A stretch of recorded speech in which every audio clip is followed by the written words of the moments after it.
I know, I know, I know, I know. But you can call me Church. Hey guys, girls, and NB homies. Welcome to Church on Monday, the podcast where I talk at you about shit I like. This week I'm drinking Primo Rosa Reserva 2015 vintage.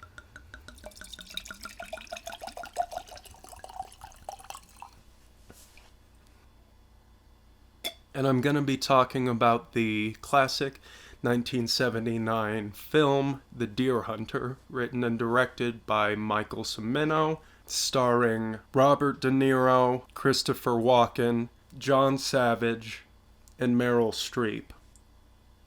Now, this film deals with the themes of PTSD, nihilism, the value of life, and how war affects the normal life of an American citizen. It was highly regarded for the way it dealt with these things, at the time winning 5 Oscars, including Best Picture for that year.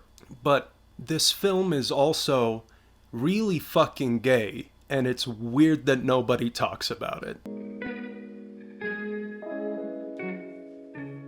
Now, the story summary is this. You get these 3 friends from a small town in Pennsylvania who sign up for the army to go into Vietnam. And the film shows us first this sequence of their normal lives, with them all working at a steel factory, then showing Steve's wedding, wherein he's a Russian Orthodox Christian marrying a Protestant. And then after the wedding, all of the friends go out deer hunting.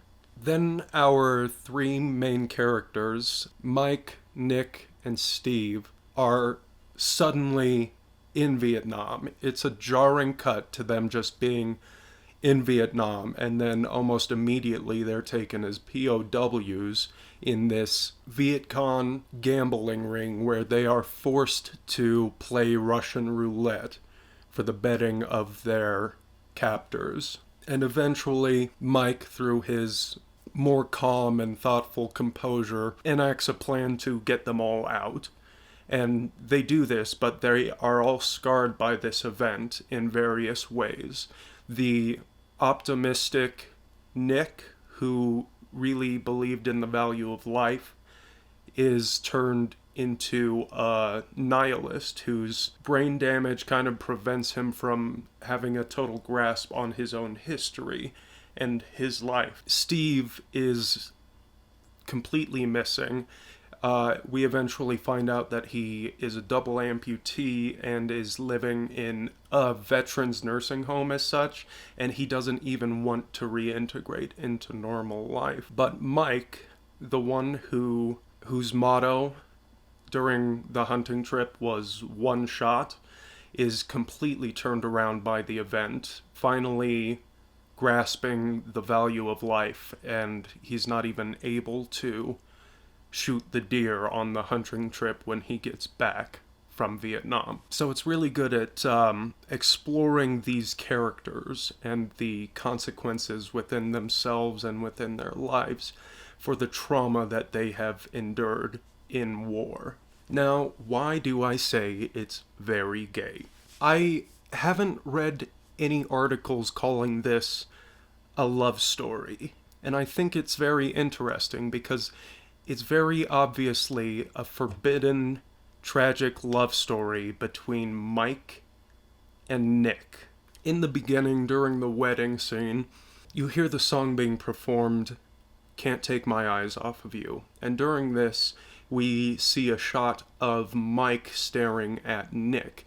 Now, it's funny because this other woman who's at the wedding thinks that Mike's staring at her, and, she gets flirty eyes and all this shit, but he's totally unfazed because he's not staring at her at all. He's staring at Nick.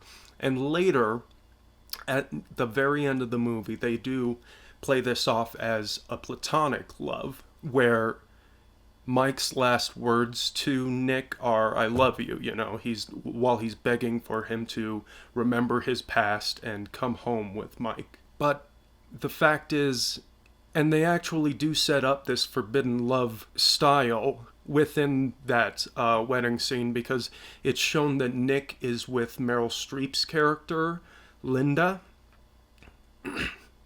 and it kind of shows a tension between her and Mike.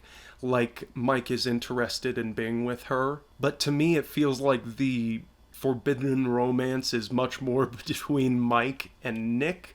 And Mike sees Linda as like a stumbling block, as opposition to him. And you never see him warm up to Linda, even when they are together, when everyone thinks that Nick is AWOL and that he's not coming back home. They are in a sort of relationship. And it's shown that Linda wants a sexual relationship with Mike, but he rejects her time and time again. In fact, we never see Mike or Nick have a confirmed sexual encounter with a woman. And in fact, there are many instances where straight sexuality is shown through the lens of the film to be kind of creepy. For instance, at the wedding, when one of the friends is groping a woman while dancing with her, it just feels gross and creepy. And then when Nick enters a brothel in Vietnam and he's courted by a prostitute who says, you know, call me Linda, all this, it's an uncomfortable scene, and he doesn't go through with it, obviously, because he's made uncomfortable by the interaction. So this is a well-respected and obviously studied movie, so why doesn't anyone talk about how obvious the themes of gay romance are within this? I don't fucking know. I don't know. I watched it and it felt very obvious from the very beginning. So I've no clue, but the themes surrounding the effect of war are strong enough to overshadow it. And I think that's the main thing, because the film does a fantastic job following the characters through their reactions to the trauma of war and the consequences of that trauma in their wider lives, on the people around them, on their community.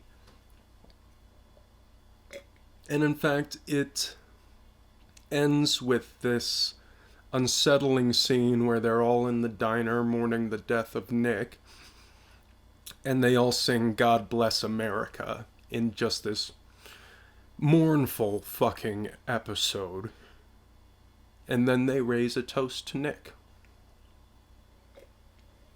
which I took very dryly as a sarcastic scene showing that he wasn't able to come home. He wasn't even the same person anymore. And the song really paints America as just this beautiful down home country. And at the end, he was never going to be happy there because of the way his trauma had twisted him. So yeah, you got the common analysis of it with my unique take. Now, I am a cishet white male, so all of this may be bullshit that I'm just rattling off of my head, but just because I've never been in a gay romance doesn't mean that I've never been in a romance. And I recognize the signs of that in fiction and the conventions around it, and I think that it's fairly obvious that this is a romance between Mike and Nick. And it's, of course, a tragic romance because they hold opposite opinions on life even after their trauma. They're basically flipped to each other's side because during the hunting trip, Mike tells Nick about his motto, one shot. And this is one of the more genius things about the movie. and its writing, because he's talking about one shot in hunting. It should only take a hunter one shot to kill his prey. Where when they go to Vietnam and they're forced to play Russian roulette for the enemy's entertainment, their life comes down to one shot, whether that bullet comes out or not. And on the hunting trip, Nick explains that he doesn't really come for the hunt. He likes the trees. He enjoys the vistas. He appreciates life in and of itself. It has implicit value to him. Where after the Russian roulette scene, he doesn't even value his own life anymore. He goes out seeking these roulette gambling rings, and he forgets his past, he lets go of his life, and he essentially lives one shot at a time. So I think that's an ingenious through line that connects them in their tragic romance.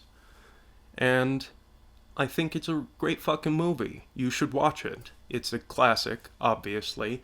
And I could talk a lot of fucking sugar on like the editing and the cinematography, the acting. Of course, it's all fucking great.